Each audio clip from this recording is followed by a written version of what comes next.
बच्चे एक chapter start कर रहे हैं, कंपनी फाइनल अकाउंट्स। ठीक है जी, तो मैं लिख देता हूँ पहले final accounts of companies.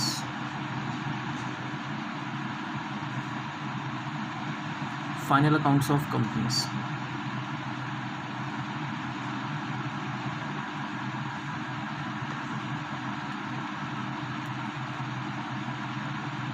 Concept number 1। Concept number 1,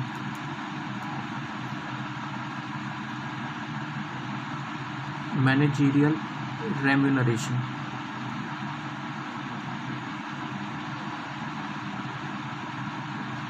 managerial remuneration, ठीक है। Concept number 2,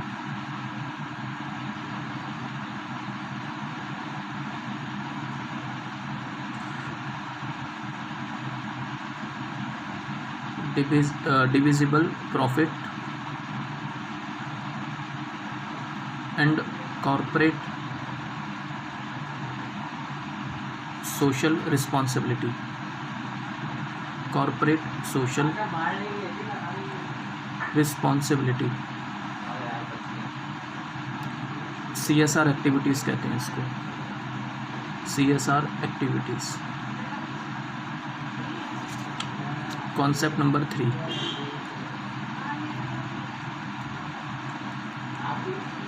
concept number 3, provision for tax.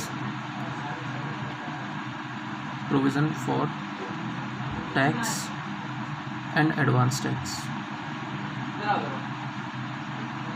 ठीक है। और एक है concept number 4 last, concept number 4 last, that is final accounts. ठीक है बच्चे, तो ये फाइनल अकाउंट्स में मैक्सिमम कॉन्सेप्ट पढ़ाए जाते हैं। पहला मैनेजरियल रेम्यूनरेशन, कि हमें अपने मैनेजर को जो सैलरी देनी होती है तो वो सैलरी मैनेजर को कंपनीज एक्ट के हिसाब से पे होती है। मर्ज़ी नहीं होती कि जितना चाहे उतना पे कर दें। तो कंपनी के जो बोर्ड ऑफ डायरेक्टर होते हैं उनकी रेम्यूनरेशन कंपनीज एक्ट डिसाइड करता है बच्चे। लेकिन अगर मैं दूसरी तरफ बात करूं वर्कर्स या अपने एम्प्लॉयज़, तो वर्कर्स और एम्प्लॉयज़ की सैलरी कंपनी के बोर्ड ऑफ डायरेक्टर या कंपनी की मैनेजमेंट डिसाइड करती है। लेकिन कंपनी के बोर्ड ऑफ डायरेक्टर की सैलरी कंपनीज एक्ट डिसाइड करता है बच्चे। समझ रहे हो मैं क्या बोल रहा हूँ? वर्कर्स की सैलरी और एम्प्लॉयज़ की सैलरी कौन डिसाइड करता है? कंपनी की मैनेजमेंट, या आप कह सकते हो कंपनी के बोर्ड ऑफ डायरेक्टर। लेकिन कंपनी के बोर्ड ऑफ डायरेक्टर की सैलरी कौन डिसाइड करता है? क्योंकि कंपनी के बोर्ड ऑफ डायरेक्टर भी फ्री में काम नहीं करते, उनको भी अपनी जो है काम करने के बदले में पैसे चाहिए। तो उनकी रेम्यूनरेशन या उनकी सैलरी बच्चे कंपनीज एक्ट डिसाइड करता है। ठीक है, तो कंपनीज एक्ट में लिखा हुआ है कि मैक्सिमम इनको कितनी रेम्यूनरेशन पे होती है। तो पहला कॉन्सेप्ट तो ये है। लेकिन बच्चे बीकॉम के अंदर ये सिलेबस में नहीं है। ये जो मैनेजरियल रेम्यूनरेशन है ये कैसे कैलकुलेट होती है, that is not in syllabus of BCom. BCom के बच्चे इसको नहीं पढ़ना है, चाहे वो बीकॉम प्रोग्राम के बच्चे हों या फिर वो बीकॉम ऑनर्स के बच्चे हों। बच्चे समझ आई यहाँ तक बात? अच्छा, उसके बाद बात आती है डिविजिबल प्रॉफिट की। ये चीज़ भी आपके सिलेबस में नहीं है, नॉट इन सिलेबस, ठीक है, ऑफ बीकॉम, चाहे वो प्रोग्राम हो या ऑनर्स हो। सीए के सिलेबस में पूरा है। अगर कोई सीए का बच्चा है तो उसको मैनेजरियल रेम्यूनरेशन भी पढ़ना होता है, डिविजिबल प्रॉफिट की अकाउंटिंग भी करनी होती है, ठीक है। और आपको तीसरा प्रोविज़न फॉर टैक्स, ये तो बीकॉम के सिलेबस में है और ये भी सिलेबस में है। ये तो फाइनल अकाउंट्स तो वही चीज़ होगी ना। आपने P&L स्टेटमेंट बनाना सीखना है, आपने बैलेंस शीट बनाने सीखनी है एंड नोट्स बनाने सीखने हैं, ठीक है ना, ये चीज़ है। तो इन दोनों की अकाउंटिंग तो है सिलेबस में, ठीक है, इन द सिलेबस, ये आपके सिलेबस में है, ठीक बच्चे। तो ये दो टॉपिक पढ़ने हैं आपने कंपनी फाइनल अकाउंट में। एक तो आपने P&L बैलेंस शीट बनाना सीखना है और दूसरा आपने टैक्स की अकाउंटिंग सीखनी कैसे होती है। सीए के सिलेबस में चारों कॉन्सेप्ट हैं, हमारे सिलेबस में, बीकॉम के सिलेबस में सिर्फ टैक्स की अकाउंटिंग है और कंपनी के फाइनल अकाउंट्स बनाना है, बैलेंस शीट P&L बनाना सीखना है आपने। तो पहले मैं आपको P&L बैलेंस शीट वगैरह बनाना सिखा देता हूँ, फिर हम बात करेंगे लास्ट में एडवांस टैक्स पे। ये मतलब जो भी टैक्स की अकाउंटिंग होगी हम इसको बाद में बात करेंगे, ठीक है जी। नाउ तो अगर मैं यहाँ लिखूँ आपके लिए, that is final accounts, final accounts of company.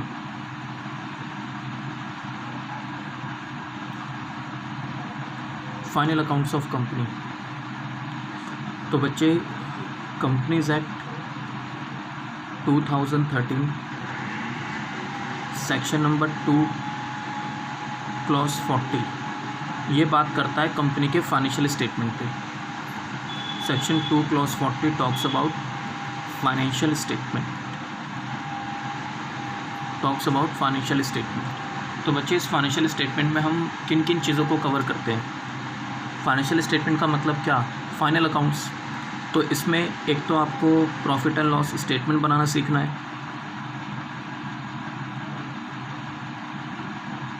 Profit and loss statement बनाना सीखना है। दूसरा आपको बच्चे इसके अंदर बैलेंस शीट बनाना सीखना है,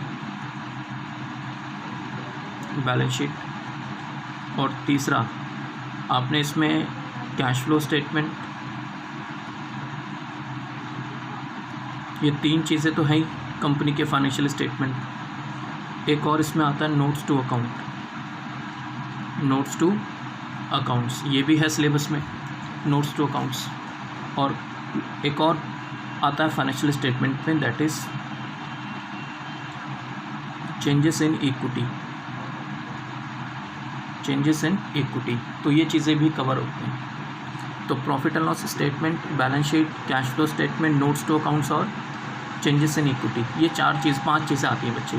ये सिलेबस में नहीं है, नॉट इन सिलेबस। तो चेंजेस इन इक्विटी आपने नहीं करना, ठीक है। आपने ये चार चीज़ें करनी है, P&L स्टेटमेंट बनाना सीखना है, बैलेंस शीट बनानी है, कैश फ्लो स्टेटमेंट बनाना है और नोट्स टू अकाउंट्स बनाना सीखना है। तो ये चार चीज़ें आपने करनी है, ठीक है। कैश फ्लो स्टेटमेंट जो है एक सेपरेट चैप्टर है, तो हम कैश फ्लो स्टेटमेंट को एक सेपरेट चैप्टर में कवर करेंगे, दैट इज़ अकाउंटिंग स्टैंडर्ड 3। तो इसको हम सेपरेटली कवर करते हैं। बाकी इस चैप्टर में आपने ये तीन चीज़ें सीखनी है, बैलेंस P&L, बैलेंस शीट और नोट्स टू अकाउंट्स, ठीक है। तो करते हैं स्टार्ट बच्चे।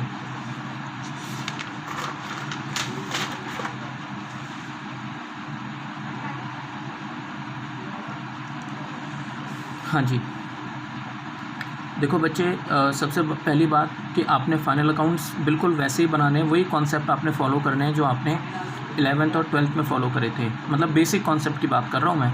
बेसिक कॉन्सेप्ट मतलब वो accrual system of accounting, double entry system, वो फॉलो करना है। देखो कंपनीज एक्ट में ना एक सेक्शन है, सेक्शन नंबर 128, सेक्शन नंबर 128।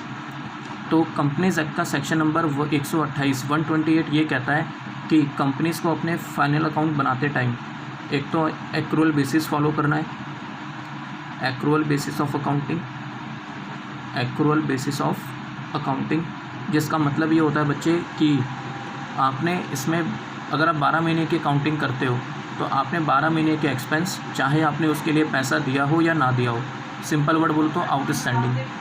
ऐसा भी हो जाता है कि हम अपने खर्चों के लिए ज़्यादा पेमेंट कर देते हैं। भाई 1 साल का खर्चा बनता है मान लो 1 लाख रुपये, पेमेंट कर दी हमने 1,20,000 रुपये। तो याद करो अपना बचपन, 11th क्लास 12th क्लास, तो उसमें आप क्या करते थे कि आप प्रीपेड एक्सपेंस को लेस करते थे और उसको बैलेंस शीट में दिखाते थे, है ना। तो वही चीज़ यहाँ पे भी करनी है। कोई खर्चा अगर आउटस्टैंडिंग है, प्रीपेड है, तो उसको बैलेंस शीट में दिखाना होता है। एक्रूअल बेसिस का सिंपल सा मतलब है, अगर आप 12 महीने की अकाउंटिंग करते हो तो 12 महीने के एक्सपेंस और 12 महीने की इनकम, ठीक है। और इसमें जो दूसरा पार्ट आता है और वो आता है बैलेंस, इसमें डबल एंट्री सिस्टम,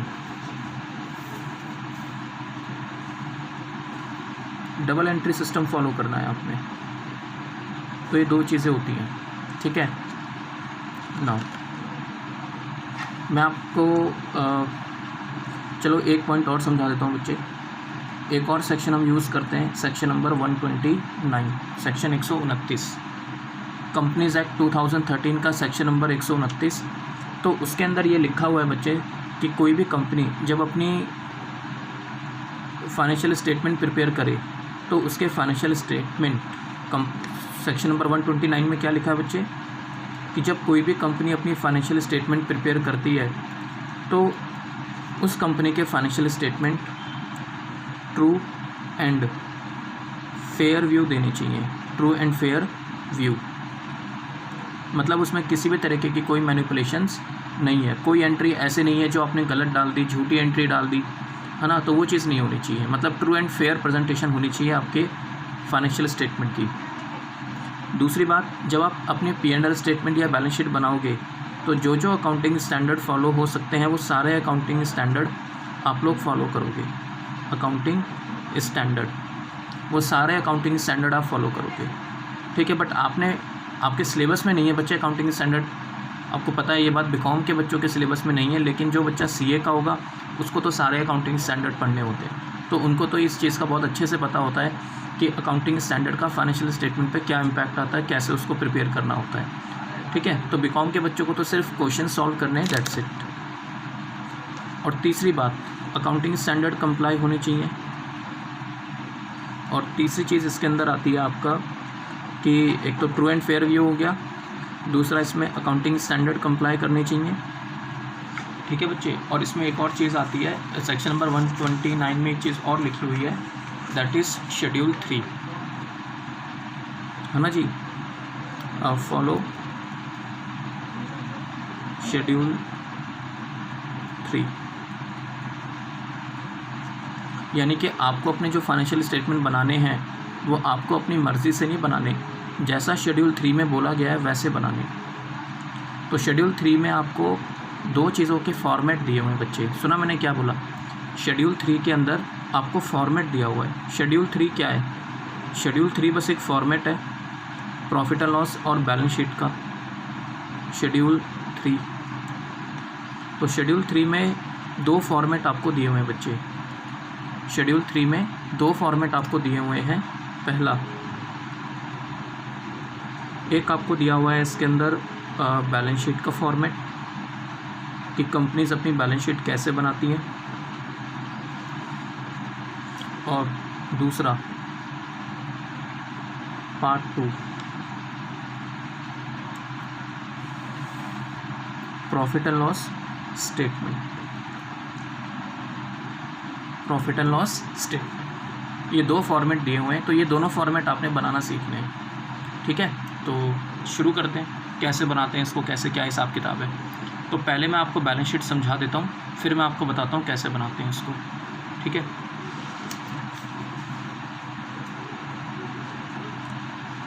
देखो बच्चे, मैं आपको ना एक पुरानी कंपनी, मतलब पुराना फॉर्मेट बना के दिखा रहा हूँ कि पुराना फॉर्मेट कैसे बनता था, ओल्ड फॉर्मेट,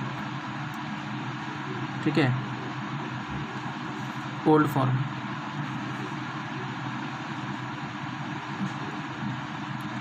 ओल्ड फॉर्मेट सबसे पहले बच्चे कंपनीज यहाँ दिखाती थी शेयर कैपिटल।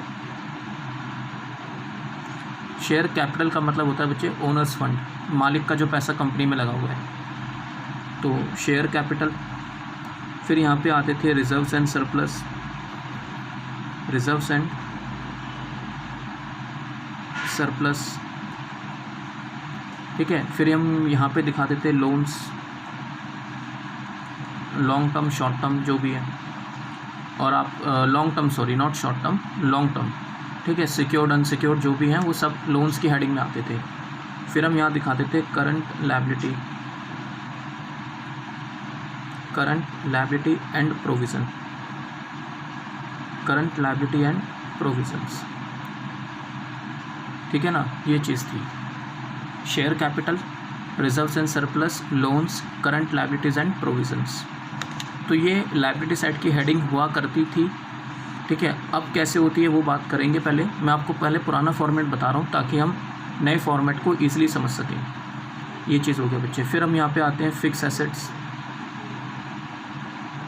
फिक्स एसेट्स, ठीक है, ये आते थे यहाँ पे बच्चे। फिक्स एसेट के बाद यहाँ पे आपका इन्वेस्टमेंट, इन्वेस्टमेंट, ठीक। अच्छा, इन्वेस्टमेंट के बाद यहाँ पे आते हैं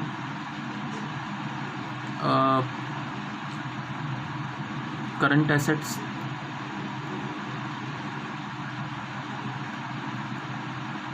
है ना, कॉमा लोन्स एंड एडवांसेस, और लास्ट में यहाँ पे हम ये आ गया। इसके बाद बच्चे हम यहाँ दिखाते थे आपका profit and loss account, profit and loss account debit balance. Debit balance का मतलब होता है लॉस, ठीक है, कंपनी ने प्रॉफिट नहीं कमाया, लॉस इनकर करा है, तो वो आ जाता था यहाँ पे। और एक चीज़ और दिखाया करते थे हम, मिसलेनियस एक्सपेंडिचर, मिसलेनियस एक्सपेंडिचर। ये इस तरीके से कुछ बैलेंस शीट बनाया करते थे हम पुराने ज़माने में। तो अगर मैं पुरानी बैलेंस शीट की बात करूँ तो बच्चे एसेट साइड में कुल मिला के 5 हेडिंग्स आती थी, fix asset, investment, current assets, profit and loss और मिसलेनियस एक्सपेंडिचर। और लायबिलिटी साइड में 4 हेडिंग्स आती थी, share capital, reserves and surplus, loans और करंट लायबिलिटीज़ एंड प्रोविजंस, ठीक है। अब देखो नई बैलेंस शीट में क्या हुआ, पहले आप बात को समझना, ठीक है। देखो फॉर्मेट भी है, मैं डायरेक्टली फॉर्मेट से भी बात समझा सकता हूँ, बट मैं सोच रहा हूँ कि थोड़ा सा आपको बात एक्स्ट्रा बता दूँ, 2-3 बातें बस।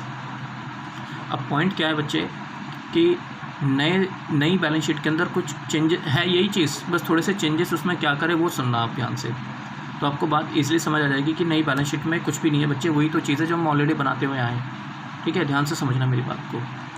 सबसे पहली बात बच्चे, एसेट साइड में आपको जो ये प्रॉफिट एंड लॉस अकाउंट का डेबिट बैलेंस नज़र आ रहा है ना, ये मैं इसलिए भी बता रहा हूँ बच्चे क्योंकि कुछ क्वेश्चंस, मतलब कोई चैप्टर आप मान लो अमलगमेशन का चैप्टर है, अब अमलगमेशन के चैप्टर में हो सकता है कि आपको पुरानी कंपनी की बैलेंस शीट दे दे, मतलब बैलेंस शीट पुराना फॉर्मेट में दे दे, हो सकता है ऐसा, तो आपको ये चीज़ें नज़र आ सकती हैं वहाँ पे। तो इसलिए मैं आपको बता रहा हूँ कि हाँ ये चीज़ें पहले ऐसे दिखाई देती थी, ताकि आप कंफ्यूज ना हो कि यार ये कैसी बैलेंस शीट बनी हुई है, तो पुराने ज़माने में बनती थी ऐसी बैलेंस शीट, ठीक है। अदर चैप्टर्स में हो सकता है किसी क्वेश्चन में दे रखी हो आपको, तो इसलिए मैं थोड़ा सा इसलिए भी बता रहा हूँ।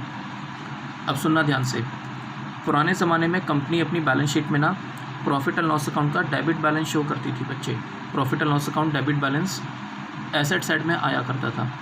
अब मुझे एक बात बताओ, जैसे आपने 11वीं क्लास में एक बात पढ़ी है बच्चे कि अगर हमें लॉस होता है, तो देखो ज़रा, अगर हमें लॉस होता है तो हम क्या करते हैं, बैलेंस शीट में यहाँ पे कैपिटल में से लेस कर देते हैं, कैपिटल के अंदर यहीं पे हम नेट प्रॉफिट को ऐड कर देते हैं, है ना बच्चे। और अगर प्रॉफिट नहीं हुआ, लॉस हुआ, तो हम नेट लॉस को यहीं से माइनस कर देते हैं, ये नेट लॉस माइनस हो जाएगा। तो माइनस करने का एक तरीका और होता है कि हम इसको यहाँ से माइनस ना करें, हम इसको यहाँ पे दिखा दें, profit and loss account debit balance के नाम से। आप समझ रहे हो मैं क्या बोल रहा हूँ? माइनस करने का मतलब क्या है कि आप इसको डायरेक्टली यहाँ से माइनस ना करें, आप इसको बैलेंस शीट में एसेट साइड में दिखाते हैं, फिक्टिशियस एसेट्स के नाम से जाने जाते हैं ये कोई एसेट्स थोड़ी ना है, बेकार में दिखा रखा है, बस प्रेजेंटेशन वाली बात थी। तो पुराने ज़माने में अगर कोई कंपनी लॉस इनकर करती थी, ठीक है बच्चे, अगर कोई कंपनी लॉस इनकर करती थी तो उस लॉस को एसेट साइड में profit and loss account debit balance के नाम से शो करते थे। लेकिन अब नए फॉर्मेट में क्या कर दिया बच्चे, इस नाम को नहीं दिखाते, एसेट साइड पे नहीं दिखाते। मतलब आप समझ रहे हो, नई बैलेंस शीट के अंदर आपको एसेट साइड में इस नाम से कोई हेडिंग नज़र नहीं आएगी। तो फिर क्वेश्चन अराइज होता है जी इस हेडिंग का करना क्या है, तो बच्चे इस हेडिंग को आपने रिजर्व एंड सरप्लस के अंदर ही एडजस्ट करके चलना है। देखो मैं आपको एक बात और बताता हूँ, आप मुझे ये बताओ, ये जो रिजर्व्स और शेयर कैपिटल है, आप मुझे बताओ ये किसका पैसा है, ये रिजर्व्स किसका पैसा होता है, शेयर होल्डर का पैसा होता है कि नहीं होता। ये बात मैंने आपको अमलगमेशन में भी समझाई हुई है, जो बच्चे अमलगमेशन का लेक्चर देख चुके हैं उसमें भी मैंने आपको ये बात समझाई है बच्चे कि अगर मेरे को नेट शेयर होल्डर फंड निकालना है कि मालिक का पैसा कितना बिजनेस में लगा हुआ है, तो मैं बोलूँगा जी share capital, reserves and surplus less fictitious assets, इन चीज़ों को हम लेस कर देते हैं, तो नेट शेयर होल्डर का पैसा पता चल जाता है कि कितना बिजनेस में लगा हुआ है। तो मैं वही चीज़ आपसे कह रहा हूँ, देखो पहले तो हम पुराने, मतलब अगर मैं बोलूँ कि पार्टनरशिप फर्म में या 11वीं क्लास में जो आपने पढ़ा उसमें तो हम ऐसे ही करते थे, तो बाहर डायरेक्टली आ जाता था कि मालिक का कितना पैसा लगा हुआ है। वही चीज़ यहाँ पे भी हो रही है। ये रिजर्व्स भी किसके पैसे होते हैं बच्चे, ओनर्स के पैसे होते हैं, तो बात करेंगे अभी रिजर्व्स पे। Reserves are also a part of shareholder. समझ रहे हो आप मेरी बात, मैं क्या कह रहा हूँ। तो ये जो प्रॉफिट एंड लॉस अकाउंट का जो डेबिट बैलेंस है ना, पहले हम इसको एसेट साइड में दिखाया करते थे, लेकिन अब हमें इसको सेपरेटली एसेट साइड में नहीं दिखाना। आपने इसकी एडजस्टमेंट रिजर्व एंड सरप्लस के अंदर ही करके चलनी है। अगर प्रॉफिट हुआ तो रिजर्व एंड सरप्लस के अंदर ही प्लस, और अगर लॉस हुआ तो रिजर्व एंड सरप्लस के अंदर ही माइनस। मतलब इसको आपने सेपरेटली नहीं दिखाना। बात समझ आई मैंने क्या बोला। तो अगर कोई लॉस है तो उस लॉस को आपने यहीं से एडजस्ट करके चलना है। P&L अकाउंट का डेबिट बैलेंस आपने रिजर्व एंड सरप्लस में ही एडजस्ट करके चलना है। ठीक है बच्चे, तो पहला पॉइंट तो ये आता है। कैसे शो करना है वो मैं आपको बता देता हूँ, बड़ा सिंपल है। जब आप रिजर्व एंड सरप्लस की हेडिंग बनाओगे तो जितने तरीके के रिज़र्व्स हो सकते हैं सारे रिज़र्व्स आप दिखाओगे। जैसे कि आपने एक रिज़र्व का नाम सुना होगा, capital redemption reserve. Capital redemption reserve जब भी कोई कंपनी इक्विटी शेयर्स का बायबैक करती है या कोई कंपनी प्रेफरेंस शेयर्स की रिडम्पशन करती है, तो उनकी रिडम्पशन करने के लिए या बायबैक करने के लिए कंपनी को एक रिज़र्व क्रिएट करना होता है, that is capital redemption reserve. तो ये हो सकता है आपको नज़र आ जाए, कैपिटल रिज़र्व हो सकता है ना, सिक्योरिटी प्रीमियम,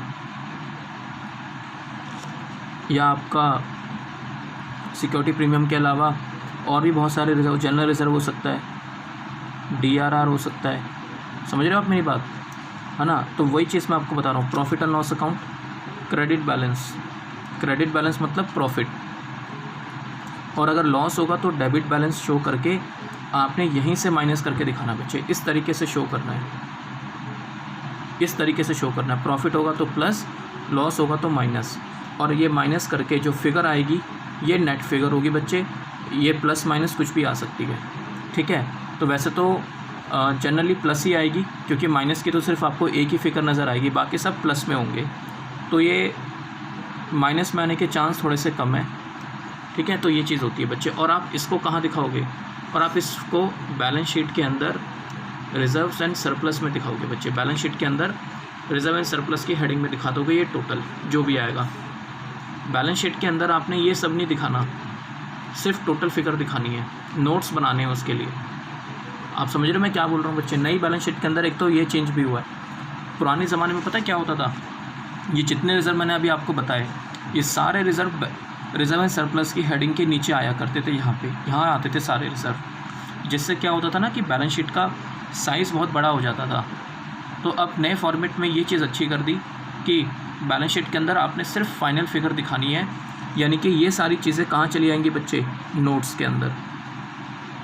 ये सारी चीज़ें किस में चली आएंगी, नोट्स में। ये चीज़ बढ़िया हो गई कि बैलेंस शीट में आपको भीड़ भाड़ नज़र नहीं आएगी, साफ़ सुथरी बैलेंस शीट होगी।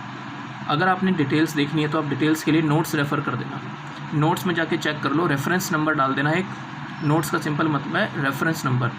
तो जिसको भी ये चेक करना है कि कंपनी के पास ये रिज़र्व्स, जो टोटल रिज़र्व आ रहा है इसमें कौन कौन से रिज़र्व है, तो आप उसके सामने एक रेफरेंस नंबर डाल देना, तो बंदा रेफरेंस नंबर देख लेगा, तो रेफरेंस नंबर से जाके चेक कर लेगा कि हाँ भाई क्या क्या डिटेल्स हैं। समझ आई यहाँ तक बात। तो ये चीज़ें होती हैं।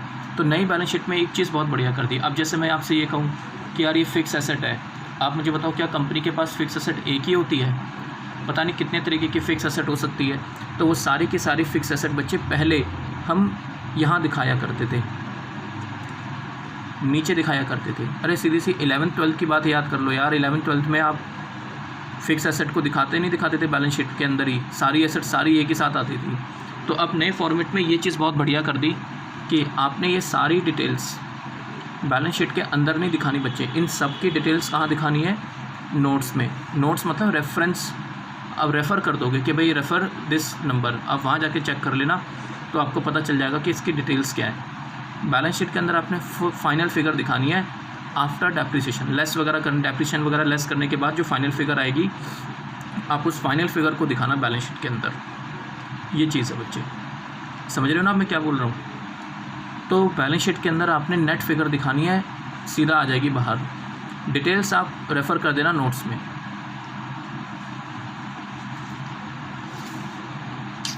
तो आगे बढ़ते हैं। तो फाइनल मुद्दे की बात क्या है बच्चे, मैं ये बता रहा था आपको कि अगर कोई प्रॉफिट एंड लॉस अकाउंट का डेबिट बैलेंस आपको नज़र आता है, मतलब कंपनी प्रॉफिट के बजाय लॉस इनकर करती है, तो उस लॉस को आपने एसेट साइड में सेपरेटली नहीं दिखाना, उस लॉस को आपने रिजर्व एंड सरप्लस के अंदर ही माइनस करके दिखाना है। कैसे दिखाना है माइनस करके, ये चीज़ मैं आपको बता चुका हूँ, ये रहा।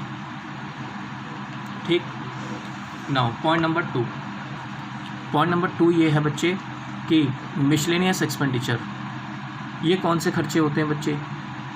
ये वो खर्चे होते हैं जो अभी तक प्रॉफिट एंड लॉस अकाउंट से राइट ऑफ नहीं हुए, मतलब खर्चे हो चुके पहले ही बट उसको P&L से राइट ऑफ करना रह गया, तो उसको मिसलेनियस एक्सपेंडिचर कहते हैं। पुराने ज़माने में कंपनी के एसेट साइड में आया कंपनी की बैलेंस शीट में एसेट साइड आया करते थे।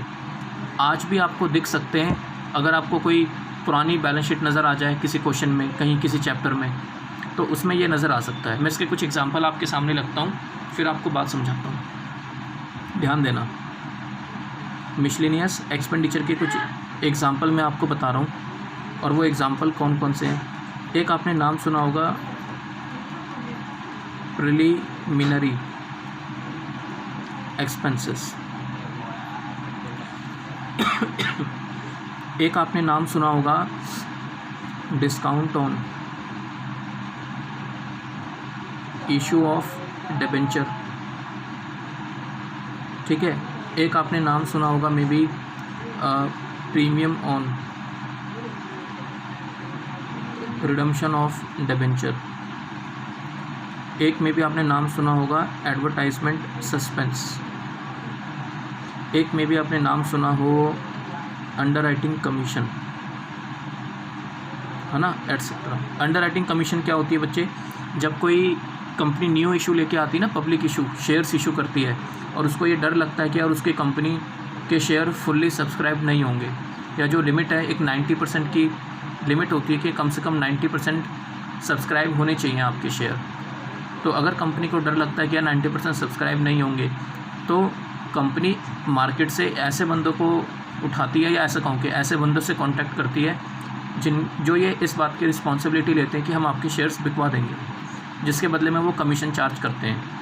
मतलब वो ये श्योरिटी देते हैं कि आपका शेयर्स फुल्ली सब्सक्राइब हो जाएगा, अगर नहीं होगा तो हम खरीदेंगे, बट वो एश्योरेंस देते हैं इस बात की, जिसके लिए वो एक अपनी प्रोफेशनल फ़ीस चार्ज करते हैं, which is called as underwriting commission, ठीक है ना। तो ये चीज़ें हो सकती हैं। तो आप एक चीज़ सोच के देखो बच्चे, ये सारे के सारे खर्चे हैं, तो ये तो सेम ईयर में राइट ऑफ हो जाने चाहिए भाई। प्रिलिमिनरी एक्सपेंसेस और जो है discount on issue of debenture, premium on redemption of debenture या शेयर्स, प्रेफरेंस शेयर्स, जो भी हैं, ठीक है बच्चे। तो एक्सपेंस है तो सेम ईयर में राइट ऑफ हो जाने चाहिए, लेकिन अगर ये राइट ऑफ नहीं होते तो जो बैलेंस पार्ट रह जाता है ना अनएमोटाइज्ड मतलब वो पार्ट जो अभी तक बैलेंस शीट से जो अभी तक प्रॉफिट एंड लॉस अकाउंट में राइट ऑफ नहीं हुआ। बच्चे खर्चे हैं P&L अकाउंट में दिखाओ, लेकिन अगर हम नहीं दिखाते, वो मैं बताऊंगा आगे कि किस रीज़न की वजह से नहीं दिखा पाते, वो बात की बात है। लेकिन मैं आपको बस ये बात समझाना चाह रहा हूँ कि मिसलेनियस एक्सपेंडिचर एसेट साइड में आया करते थे पहले, और उसका ये मतलब होता है कि बच्चे ये वो खर्चे हैं जो अभी तक प्रॉफिट एंड लॉस अकाउंट से राइट ऑफ नहीं हुए। अगर राइट ऑफ नहीं हुए तो फिर उसको एसेट साइड में दिखाते थे पहले। माइनस करने का दूसरा तरीका क्या होता है? लॉस है ना ये, तो रिजर्व एंड सरप्लस में से माइनस करना है, प्रॉफिट में से लेस करना है, तो बगल में दिखा दो। तो ये चीज़ होती है। तो मिसलेनियस एक्सपेंडिचर को अभी तक राइट ऑफ नहीं हुए, इसलिए हमने यहाँ दिखा रखा है। तो पुराने ज़माने में दिखाते थे, लेकिन बच्चे नए ज़माने में, आई मीन टू से कि नई बैलेंस शीट के अंदर, प्लीज़ ध्यान से सुनना मैं क्या बोल रहा हूँ। नई बैलेंस शीट के अंदर ना अब इस नाम से कोई हेडिंग नहीं है। समझ रहे हो मैं क्या बोल रहा हूँ? नई बैलेंस शीट के अंदर मिसलेनियस एक्सपेंडिचर नाम की कोई भी हेडिंग नहीं बनी हुई।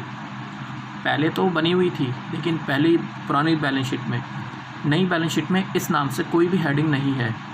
तो फिर क्वेश्चन ये अराइज़ होता है कि फिर इन खर्चों का करना क्या है, फिर इन खर्चों का क्या करें। तो बच्चे यहाँ से एक कॉन्सेप्ट निकल कर आता है कि शेड्यूल 3 ये कहता है कि मिसलेनियस एक्सपेंडिचर्स को अब आप बैलेंस शीट में नहीं दिखा सकते। जिस साल में ये खर्चे हुए हैं आप उसको उसी साल में राइट ऑफ कर दो, P&L अकाउंट में दिखा दो, मतलब उसको बैलेंस शीट तक मत लेके आओ। समझ रहे हो मैंने क्या बोला? शेड्यूल 3 क्या बोलता है बच्चे? शेड्यूल 3 ये कहता है कि जिस साल में ये खर्चे हुए हैं आप इन खर्चों को सेम ईयर में राइट ऑफ कर दो। आप उसको बैलेंस शीट तक मत लेके आओ। समझ रहे हो आप मेरी बात? तो इसका मतलब ये हो गया कि जिस साल में खर्चे होंगे सेम ईयर में P&L में दिखा देंगे, बात ख़त्म, है ना। लेकिन पता क्या है, एक इसमें ना मुद्दा है बच्चे, मुद्दा ये है कि एक अकाउंटिंग स्टैंडर्ड है, मतलब मैं कहने का मतलब ये है बच्चे कि अकाउंटिंग स्टैंडर्ड ना CA इंस्टीट्यूट प्रिपेयर करता है, ये बात आपको पता है। CA इंस्टीट्यूट बनाता है, और CA इंस्टीट्यूट हमारे इंडिया की सबसे बड़ी प्रोफेशनल अकाउंटिंग बॉडी है। तो हम उनकी बातों को भी नहीं टाल सकते, क्योंकि इंडस्ट्री को अगर कोई प्रॉब्लम आती है अकाउंटिंग करने में तो गवर्नमेंट थोड़ी ना बताती है उनको कि कैसे अकाउंटिंग करनी है। आप समझ रहे हो मैं क्या बोल रहा हूँ? अगर किसी कंपनी को किसी भी पॉइंट पे अकाउंटिंग करने में प्रॉब्लम आती है तो वो उसका सॉल्यूशन कौन बताता है? सरकार थोड़ी ना बताती है, CA इंस्टीट्यूट बताता है, ICAI, institute of chartered accountant of India, वो बताता है कि ऐसे कर लो आप। तो हमारे CA इंस्टीट्यूट ने ना कुछ गाइडलाइंस, कुछ स्टैंडर्ड्स इशू किए हुए हैं, अकाउंटिंग स्टैंडर्ड्स। अकाउंटिंग स्टैंडर्ड का मतलब होता है अकाउंटिंग रूल्स, कि अकाउंटिंग करने में अगर कोई प्रॉब्लम आती है तो आप ये आपको दिया हुआ है, गाइडलाइंस आपको दी हुई हैं, आप इनको फॉलो करो। और अकाउंटिंग स्टैंडर्ड गवर्नमेंट अप्रूव्ड होते हैं, गवर्नमेंट ने उसको अप्रूव किया हुआ है कि हाँ जी आप जो कह रहे हो सही बात है, और कंपनी को फोर्स कर रखा है कि आप अकाउंटिंग स्टैंडर्ड अप्लाई करो। तो मैं ये कहना चाहता हूँ बच्चे कि देखो, शेड्यूल 3 तो ये कहता है कि आप इन खर्चों को कहाँ दिखा दो? प्रॉफिट एंड लॉस अकाउंट में। लेकिन अकाउंटिंग स्टैंडर्ड क्या कहता है? अकाउंटिंग स्टैंडर्ड ये कहता है कि आप इन खर्चों को ना इकट्ठा P&L में ना दिखाओ। मतलब ये बच्चे कि आपको इन खर्चों से जितने साल तक बेनिफिट आ सकता है उतने साल में दिखाओ। मतलब मैं ये कहता हूँ, मान लो ये डिस्काउंट है, discount on issue of debenture, आपने डिबेंचर इशू करे 10 साल के लिए। प्लीज़ ध्यान से सुनना मेरी बात, मैं क्या बोल रहा हूँ। मैं नेक्स्ट पेज ले लेता हूँ कि, या चलो यहाँ बता देता हूँ। मान लो कंपनी ने डिबेंचर इशू करे 10,000 डिबेंचर इशू करे, 10,000 डिबेंचर इशू करे बच्चे, 100 रुपये का एक है at the rate ₹100, but issued at 90 each. इसका मतलब 10% डिस्काउंट, 10% डिस्काउंट पे इशू करे। तो आप मुझे ये बता सकते हो कि डिस्काउंट का अमाउंट कितना होगा? डिस्काउंट का अमाउंट होगा 10%, यानी कि 1 लाख रुपए। और ये इनकी लाइफ है 10 साल, मान लो लाइफ है 10 ईयर्स। डिबेंचर्स की लाइफ कितनी है बच्चे? 10 साल। तो यहाँ पर शेड्यूल 3 तो ये कहता है, प्लीज़ ध्यान से सुनना, शेड्यूल 3 तो ये कहता है कि भाई ये डिस्काउंट है, यानी कि नुकसान है, तो आप इस नुकसान को directly profit and loss account में ट्रांसफ़र कर दो। समझ आई मैंने क्या बोला? शेड्यूल 3 यानी कि फॉर्मेट, शेड्यूल 3 ये कहता है कि आप इस डिस्काउंट को directly profit and loss account में ट्रांसफ़र कर दो, क्योंकि हमारे पास इसको दिखाने के लिए जगह नहीं है, कोई स्पेसिफिक हेडिंग नहीं है। पुराने ज़माने में तो थी, नए ज़माने में नहीं है। तो शेड्यूल 3 के हिसाब से तो इसको P&L में दिखा देना चाहिए। लेकिन किंतु परंतु यहाँ पर ना एक अकाउंटिंग स्टैंडर्ड है बच्चे, तो यहाँ पर ना अकाउंटिंग स्टैंडर्ड कुछ और बात बोलता है इन चीज़ों को लेकर। अकाउंटिंग स्टैंडर्ड ये कहता है बच्चे कि आप इस नुकसान को इकट्ठा P&L में ना दिखाओ, क्योंकि इनका बेनिफिट ना 10 साल तक आना है। ये जो डिबेंचर हमने इशू करे इनकी लाइफ कितनी है बच्चे? 10 साल।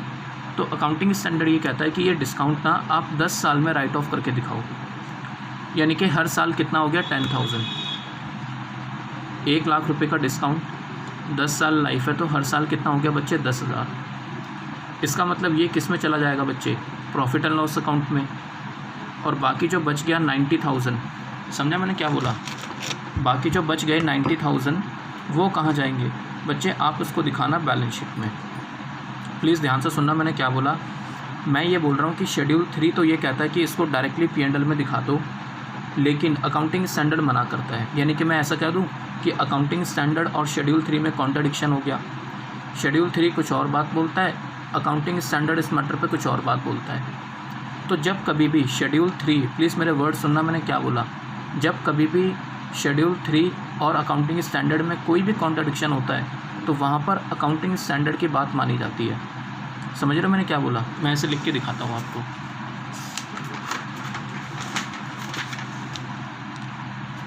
मैं ये कह रहा हूँ कि जब कभी भी accounting standard accounting standard versus schedule 3, इनकी आपस में अगर कोई कॉन्ट्रडिक्शन होती है तो यहाँ पर अकाउंटिंग स्टैंडर्ड या शेड्यूल 3 की अगर कोई कॉन्ट्रडिक्शन होती है तो बच्चे यहाँ पर ना अकाउंटिंग स्टैंडर्ड विल प्रेवेल, यानी कि अकाउंटिंग स्टैंडर्ड की बात मानी जाती है।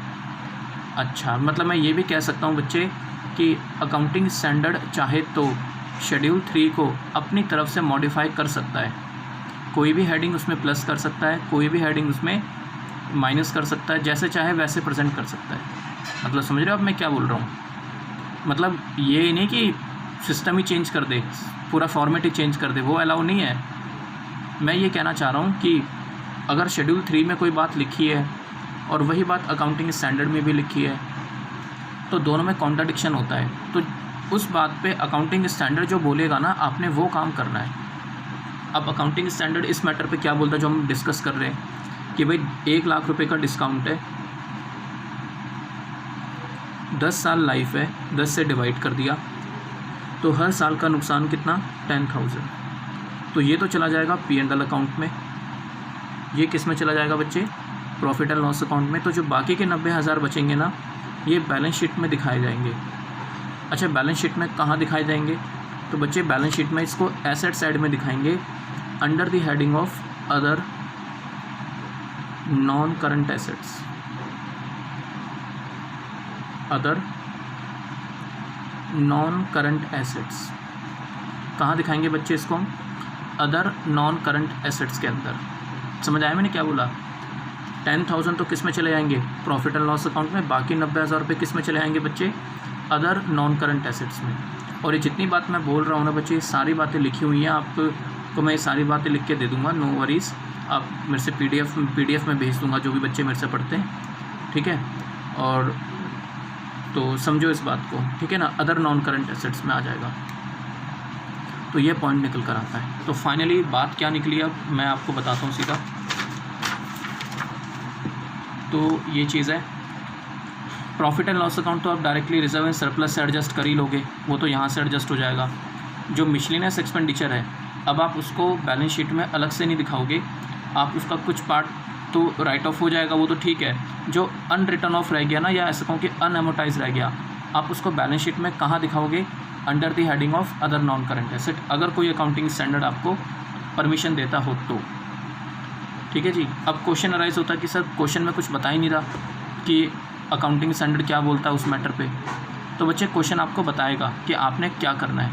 अगर क्वेश्चन बिल्कुल साइलेंट है, क्वेश्चन ये बता ही नहीं रहा, सिंपली लिखा हुआ discount on issue of debenture, और ये नहीं बता रहा कि करना क्या है, इनमें से 5 हेडिंग लिखी, मतलब कुछ भी नाम लिखा हो सकता है, और क्वेश्चन ये नहीं बता रहा कि उसका क्या करना है, तो आप उसको डायरेक्टली P&L अकाउंट में दिखा के आ जाना, पहले साल में राइट ऑफ कर देना उसको, है ना जी। तो उसको P&L अकाउंट में दिखाना, पहले साल में राइट ऑफ कर देना। लेकिन अगर कुछ क्वेश्चन कुछ बोलता है उसको करने के लिए, तो वैसे करना जैसे क्वेश्चन बोल रहा है आपको, समझ गए? तो ये पॉइंट निकल कर आता है। तो अब मुझे ये बताओ बच्चे कि एसेट साइड में अब कितनी चीज़ें रह गई।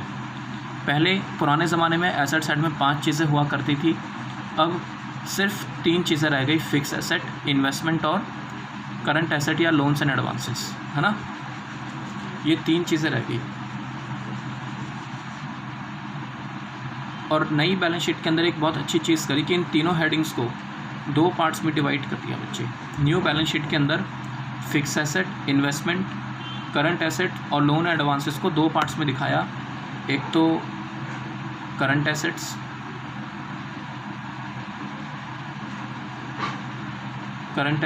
और दूसरा नॉन करंट एसेट्स। यानी कि मैं ये कह सकता हूँ कि कंपनी की बैलेंस शीट की एसेट साइड में 2 तरीके की हेडिंग्स आती हैं, एक तो नॉन करंट एसेट्स और दूसरी करंट एसेट्स। समझ आया यहाँ तक? नॉन करंट एसेट्स और करंट एसेट्स। लायबिलिटी साइड में आप देखो, यहाँ पे लायबिलिटी साइड में आपको कितनी हेडिंग्स नज़र आ रही हैं? Current liabilities and provision, loans, reserves and surplus और शेयर कैपिटल। 4 हेडिंग्स नज़र आ रही हैं। 4 हेडिंग्स में से मैंने 2 को सर्कल किया हुआ है, बताओ ज़रा 2 कौन कौन सी? एक तो शेयर कैपिटल और दूसरी रिजर्व्स एंड सरप्लस। तो बच्चे जो शेयर कैपिटल और रिजर्व एंड सरप्लस है ना, इसको पता है हम क्या बोलते हैं? इसको हम कहते हैं share holder fund. Share holder fund. Share holder funds का मतलब होता है owner's fund. Share holder funds का मतलब क्या होता है बच्चे? मालिक का पैसा। तो न्यू बैलेंस शीट के अंदर ओनर्स फंड या शेयर होल्डर फंड लिख लिया और 2 हेडिंग्स उसमें दिखा दी, यानी कि 2 हेडिंग्स को एक सिंगल नाम दे दिया, शेयर होल्डर फंड। ठीक है जी। और बात आती है अब यहाँ पे loans, current liability and provision. इसको 2 पार्ट में डिवाइड कर दिया। कौन कौन से? एक तो करंट लायबिलिटी, एक तो बच्चे करंट लायबिलिटी, और दूसरा इसके अंदर आता है नॉन करंट लायबिलिटी। एक तो करंट लायबिलिटी और दूसरा बच्चे नॉन करंट लायबिलिटी। ये चीज़ होती है। इसका मतलब अगर मैं आपको थोड़ा साफ साफ लिख के दिखाता हूँ। पहले देख लो, एसेट साइड में 5 चीज़ें थी, 5 में से 2 को तो हटा ही दिया। प्रॉफिट एंड लॉस तो रिजर्व एंड सरप्लस से एडजस्ट हो जाएगा। मिसलेनियस एक्सपेंडिचर्स को देखना पड़ेगा क्या करना है। ठीक है, क्वेश्चन बताएगा क्या करना है। ठीक है, तो क्वेश्चन कुछ नहीं कहता तो सेम ईयर में राइट ऑफ कर देंगे, नहीं तो आप क्वेश्चन कुछ बोलता है तो जितना पार्ट राइट ऑफ करने के लिए बोलता है उतना राइट ऑफ कर देंगे, बाकी पार्ट बैलेंस शीट में दिखा देंगे under the heading of other non current assets में। ठीक है, तो ये 2 तो हट गई, तो 3 चीज़ें बची। तो 3 चीज़ों में से हम ऐसा कह सकते हैं कि एसेट्स को 2 पार्ट में डिवाइड कर दिया, करंट और नॉन करंट। इन तीनों को 2 पार्ट में डिवाइड कर दिया, करंट और नॉन करंट। लायबिलिटी साइड में अगर मैं बोलूँ शेयर कैपिटल और रिजर्व्स दोनों को कंबाइन करके एक नाम दे दिया, शेयर होल्डर फंड, है ना। और लायबिलिटीज़ को नाम दे दिया करंट लायबिलिटीज़ और नॉन करंट लायबिलिटीज़। समझ आई बच्चे यहाँ तक? लायबिलिटीज़ को क्या नाम दे दिया? करंट लायबिलिटीज़ और नॉन करंट लायबिलिटीज़।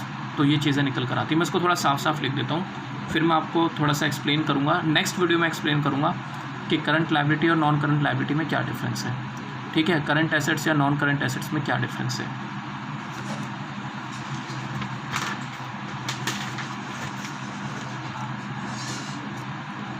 ठीक है बच्चे, तो अगर मैं बैलेंस शीट की एसेट साइड में बात करूं, अभी भी मैं पुराना फॉर्मेट ही दिखा रहा हूं बट थोड़ा साफ। तो एक तरफ आपको दिखाना है non current assets, non current assets, ठीक है, और एक तरफ आपका आ जाएगा बच्चे करंट एसेट्स। बस ये 2 ही हेडिंग आनी है। और अच्छा, यहाँ पर हम दिखाएंगे share holder fund, share holder funds. एक हम यहाँ दिखाएंगे नॉन करंट लायबिलिटी,